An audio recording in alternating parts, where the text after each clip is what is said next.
हिंदू नववर्षाची सुरुवात गुढीपाडव्यापासून होते। विशेषतः महाराष्ट्रामध्ये गुढीपाडव्याचा सण हा मोठ्या उत्साहात पाहिला जातो। तर आजच्या व्हिडिओमध्ये आपण गुढीपाडव्याचे महत्त्व तसेच पूजाविधी बघणार आहोत। तर गुढीपाडव्याच्या पूजेसाठी आपल्याला एक श्रीफळ, त्यानंतर कडुलिंबाची पाने, हार, त्यानंतर साखरगाठी, आंब्याचे डहाळ, एक गडू, हळदी, कुंकू, अक्षत, त्यानंतर तुपाची वात, निरांजन। सर्वात प्रथम गणपती बाप्पाची आपल्याला पूजा करून घ्यायची आहे, कलश स्थापना करून घ्यायची आहे। ज्या ठिकाणी आपल्याला पूजा मांडायची आहे त्या ठिकाणी छान अशी रांगोळी काढून घ्यायची आहे। आपण ही पूजा चौरंगावर किंवा पाटावर मांडू शकतो। तर या ठिकाणी मी सर्वात आधी गणपती बाप्पाची पूजा करून घेतली आहे, त्यानंतर कलश स्थापना देखील केली आहे। गुढीपाडवा हा मराठी नववर्षाची सुरुवात मानला जातो। तर गुढीपाडव्याचा सण कशा प्रकारे साजरा केला जातो हा बऱ्याच जणांना माहीत आहे। तर आजच्या दिवशी आपण गुढी म्हणजे विजय पताका, गुढीपाडव्याच्या दिवशी मांगल्याचे प्रतीक म्हणून घरोघरी गुढी उभारण्याची परंपरा आहे। यासोबतच घराबाहेर छान अशा रांगोळ्या काढल्या जातात, घर सजवण्या जातात, वेगवेगळे फुलांनी तसेच वेगवेगळ्या माळांनी घर सजवलं जातं। हिंदू दिनदर्शिकेनुसार गुढीपाडवा हा 3.5 शुभ मुहूर्तांपैकी एक शुभ मुहूर्त मानला जातो। यंदा आपण गुढीपाडव्याचा सण रविवारी 30 मार्च रोजी साजरा करणार आहोत। हा दिवस मराठी नववर्षाची सुरुवात मानला जातो। त्यामुळे गुढीपाडवा हा सण कशा प्रकारे साजरा केला जातो, याचा शुभ मुहूर्त, तिथी आणि महत्त्व आपण व्हिडिओच्या पुढे बघूयात। यंदा चैत्र महिन्यातील प्रतिपदा तिथी ही 29 मार्च रोजी संध्याकाळी 4:27 सुरू होणार असून ती 30 मार्च दुपारी 12:49 पर्यंत असणार आहे। अशा परिस्थितीत उदय तिथीनुसार 30 मार्च रोजी गुढीपाडवा हा सण साजरा केला जाणार आहे। हिंदी दिनदर्शिकेनुसार गुढीपाडव्याचा शुभ मुहूर्त 30 मार्च रोजी सकाळी 4:41 पासून ते सकाळी 5:27 पर्यंतचा आहे। अभिजात मुहूर्त हा दुपारी 12:01 पासून ते दुपारी 12:50 पर्यंतचा असेल। विजय मुहूर्त हा दुपारी 2:30 पासून ते दुपारी 3:19 पर्यंतचा असेल।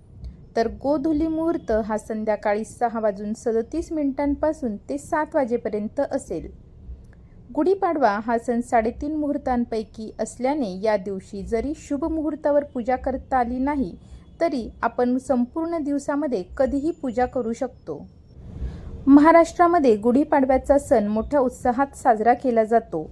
लोक या सणानिमित्त पहाटे लवकर उठून स्नान वगैरे विधी आटोपून दारासमोर गुढी उभारतात, त्याची पूजा करतात। गुढी उभारणं म्हणजे एक वेळूच्या काठीवर तांब्याचा लोटा उलटा करून त्याखाली लाल, पिवळे, भगवे अशा रंगाचे रेशमी वस्त्र, रेशमी कापड किंवा साडी बांधली जाते। फुलांच्या माळा, आंब्याच्या पानांनी तसेच कडुलिंबाच्या पानाने ही गुढी सजवली जाते। यासोबत साखरेचे तोरण म्हणजे जी साखरगाठी असते ती देखील बांधली जाते। गुढी उभारण्यासाठी आपल्याला जी वेळूची काठी पाहिजे असते ती काठी आपण आधी स्वच्छ पाण्याने धुवून पुसून घ्यावी, तिला रेशमी वस्त्र गुंडाळून घ्यावी किंवा माझ्याकडे लाल रंगाचा जो आपण देवघरामध्ये वस्त्र वापरतात ते वस्त्र मी ह्या काठीला गुंडाळून घेतले आहे। तर गुढी उभारण्यासाठी आपण कोणत्याही कलरचं छान असं रेशमी वस्त्र घ्यावं। या ठिकाणी मी लाल रंगाचं वस्त्र घेतलं आहे। त्याला असं छान निर्या घालून घ्याव्या आणि वेळूच्या काठीला हे जे वस्त्र आहे ते व्यवस्थित घट्ट बांधून घ्यावे। आजकाल रेडीमेड गुढी वस्त्र देखील अवेलेबल असतात, ते देखील तुम्ही यूज करू शकता।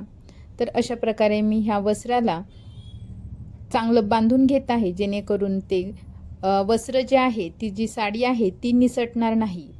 त्यानंतर आपल्याला आंब्याची डहाळ तसेच कडुलिंबाच्या पानाचं डहाळ देखील या गुढीला बांधून घ्यायचं आहे। व्यवस्थित बांधून घेतल्यामुळे आपली जे गुढीचे वस्त्र आहे किंवा आपल्या ज्या डहाळा आहेत त्या निसटणार नाहीत किंवा वारंवार पडणार नाहीत आणि त्यामध्ये गडू तसेच फुलांचे हार आणि साखरगाठी व्यवस्थित राहील आणि दिवसभर आपली जी गुढी आहे ती छान सुशोभित दिसेल. गुढी वस्त्र, आंब्याचे डहाळ, कडुलिंबाची पानं व्यवस्थित बांधून झाल्यानंतर त्यावर तांब्याचा कलश उलटा करून अशा प्रकारे ठेवायचा आहे. कलशावर कुंकवाच्या सहाय्याने स्वस्तिक काढून घ्यायचे आहे आणि त्यानंतर हा कलश आपल्याला गुढीच्या वर ठेवायचा आहे. ह्या कलशाला म्हणजे ह्या गुढीला आपल्याला छान अशा फुलांचा हार तसेच साखरगाठी देखील बांधून घ्यायची आहे. ज्या ठिकाणी आपल्याला गुढी उभारायची आहे ती जागा देखील आधी स्वच्छ करून घ्यायची आहे. पाटावर किंवा चौरंगावर गुढीची जी काठी आहे ती ठेवायची आहे आणि त्याच्या आजूबाजूला म्हणजे त्याच्या भोवती रांगोळी काढून घ्यायची आहे. सर्वात पहिले चौरंगावर मांडलेल्या गणपती बाप्पाची पूजा करून घ्यायची आहे, दिवा लावून घ्यायचा आहे, तसेच त्या ठिकाणी कलश स्थापना देखील करायची आहे. गणपती पूजन, दीपपूजन, कलश पूजन झाल्यानंतर आपल्याला गुढीची देखील पूजा करायची आहे. गुढीला हळदी, कुंकू, फूल वाहून घ्यायचे आहे. अशा प्रकारे तिची पूजा करावी. त्यानंतर आपण घरी बनवलेला नैवेद्य आपल्याला गुढीला अर्पण करायचा आहे. बरेच जण आपल्या घराच्या समोर वरच्या बाजूला गच्चीवर अशा प्रकारे गुढी उभारतात. फ्लॅट सिस्टीम असणारे लोक ते आपल्या गॅलरीमध्ये अशा प्रकारे गुढी उभारतात. तुम्ही कुठल्याही प्रकारे जरी गुढी उभारली तरी सुद्धा ते फलदायीच ठरते. गुढीपाडव्यासाठी बनवलेल्या प्रसादामध्ये भिजवलेली चण्याची डाळ, त्यामध्ये कडुलिंबाची पानं, हिंग, सैंधव या सर्वांचा वापर केला जातो. तसेच बऱ्याच जणांच्या घरामध्ये श्रीखंडपुरी किंवा पुरणपोळीचा बेत देखील आखला जातो. ब्रह्मदेवाने या सृष्टीला चालना दिलेली असल्याने या गुढीलाच ब्रह्मध्वज असे देखील म्हटले जाते. म्हणून ब्रह्मध्वजाची पुढील मंत्राने प्रार्थना करावी. ब्रह्मध्वज नमस्तेस्तु सर्वाभीष्ट फलप्रद प्राप्ते अस्मिन् वत्सरे नित्यं मदगृहे मंगल कुरु. ही प्रार्थना झाल्यावर पंचांगाचे पूजन करून नवीन वर्षाचे पहिल्या दिवसाचे पंचांग वाचावे. त्यानंतर कडुनिंब, गूळ, जिरे आदी घालून जे आपण कडुनिंबाचे प्रसाद बनवला आहे तो आपल्या घरामधील सर्वांना वाटावा. त्यानंतर वर्षभरातील महत्त्वाच्या घटना, पीक, पाणी यांची माहिती करून घ्यावी. सकाळी लवकर गुढी उभी करावी आणि सूर्यास्ताच्या सुमारास नमस्कार करून ती गुढी पुन्हा उतरून ठेवावी.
सकाळी उभारलेली गुढी ही सूर्यास्ताच्या समयी उतरवण्याचा विधी आहे. सूर्यास्त समयी गुढीस हळदी कुंकू लावून घ्यावे, पाया पडून घ्याव्या आणि गुढीला दूध साखरेचा नैवेद्य दाखवावा. त्यानंतर गुढी जी आहे ती खाली उतरवावी. गुढी उभारण्यामागे पौराणिक कथा देखील सांगितली जाते. चैत्र शुक्ल प्रतिपदेपासून नववर्षाला प्रारंभ होतो आणि ब्रह्मपुराणामध्ये संकेत मिळाल्याप्रमाणे या तिथीच्या रोजी ब्रह्मदेवाने सृष्टीची रचना केली होती. अथर्ववेद आणि शतपथ ब्राह्मण वेदामध्ये याचा उल्लेख आढळतो असं सांगण्यात येतं. तर गुढी उभारण्याच्या अनेक कथा सांगितल्या जातात. या दिवशी प्रभू रामचंद्र सीतामाईला घेऊन अयोध्येला परतले होते आणि विजय पताका लावून त्यांचे स्वागत करण्यात आले होते. याशिवाय याच दिवशी विष्णू देवतेने मत्स्यावतार धारण केला होता असं देखील पुराणांमध्ये सांगण्यात येतं. तर सतयुगाची सुरुवात जो प्रारंभ आहे तो याच दिवशी झाला होता म्हणून गुढी उभारण्यात येते असं देखील म्हटलं जातं. काही ठिकाणी आजच्या दिवशी सरस्वती देवीचे पूजन देखील केले जाते. शालेय साहित्य, पाटी, वह्या ह्या सर्व पूजण्याची देखील प्रथा आहे. आपण नियमित वापरतो त्या सर्व वस्तूंची फुलं वाहून पूजा केली जाते. काही ठिकाणी पाटीपूजनाची देखील प्रथा आहे. हा ब्रह्मपूजनाचा दिवस आहे, त्यामुळे श्री गणेशाय नमः, श्री सरस्वतीये नमः, श्री गुरुभ्ये नमः असं लिहून त्यावर सरस्वती मातेची जो यंत्र आहे तो काढण्यात येतो आणि पाटीची पूजा केली जाते. अगदी पूर्व परंपरागत गुढीची साडी ही जरीची अथवा काठापदराची नेसण्यात येत असते. मात्र कालानुसार यामध्ये देखील बदल बघितला जातो. महाराष्ट्रीयन पद्धतीची साडी गुढीला नेसवण्यात येते. त्यात आता भर पडली ती म्हणजे खणाच्या साडीची. गुढीसाठी खणाची साडी, काठापदराची साडी, जरीच्या पिवळ्या, भगव्या, हिरव्या अशा गडद रंगाच्या साडीची निवड सहसा करण्यात येते. असा रंग निवडण्यात येतो जो आपल्या शरीरात शक्तीचा संचार करू शकतो. गुढीपाडव्यासाठी खास महाराष्ट्रीयन लूक करून घरातील महिला देखील वेगवेगळ्या प्रकारच्या आणि नव्या साड्या परिधान करताना दिसून येतात. तर घरोघरी खास रांगोळीची आरास देखील करण्यात येते. सहसा पूर्व परंपरागत पद्धतीनुसार गुढीपाडव्याच्या दिवशी पुरणपोळी अथवा श्रीखंड करण्याची पद्धत आहे. पण काळानुसार यामध्ये बरेच प्रकारे बदल बघितले जातात. आजही अनेक घरांमध्ये गुढीसाठी नैवेद्य म्हणून श्रीखंडपुरीचा बेत करण्यात येतो. पण तरीही आपापल्या आवडीप्रमाणे या दिवशी घरामध्ये गोडाधोडाचा नैवेद्य केला जातो. महाराष्ट्रामध्ये ठिकठिकाणी गुढीपाडव्यानिमित्त शोभायात्रा काढल्या जातात. मुंबई, पुणे, ठाणे यासह अनेक ठिकाणच्या शोभायात्रा ह्या नेहमी चर्चेचा विषय असतात. अनेक महाराष्ट्रीय तरुण तरुणी या सणानिमित्त पारंपरिक मराठमोळ्या गेटअपमध्ये शोभायात्रांमध्ये सहभागी होतात. लोक या सणानिमित्ताने आपल्या जवळच्या व्यक्तींना भेटतात. पण केवळ महाराष्ट्रातच नाही तर इतर राज्यांमध्ये देखील हा सण वेगवेगळ्या पद्धतीने साजरा करण्याची परंपरा देखील आहे.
साडेतीन मुहूर्तांपैकी एक शुभ दिवस आणि नववर्षाचा आरंभ दिन म्हणून गुढीपाडव्याचे महत्त्व आहे.